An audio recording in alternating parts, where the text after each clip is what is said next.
Robinhood, do you want to open a new account? On Rapidguide channel, I'll show you how. First, download the Robinhood app or visit the official Robinhood website and tap Sign Up. Enter your email address and create a secure password. Next, provide the personal information Robinhood requests, such as your legal name, date of birth, home address, and social security number. You may also need to provide employment and financial information for the application.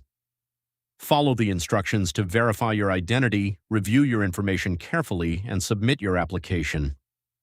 Once Robinhood approves your application, you can access your account and explore the available features. Keep in mind that Robinhood has eligibility requirements, including age and residency requirements. Follow Rapidguide for more simple finance tutorials and app guides.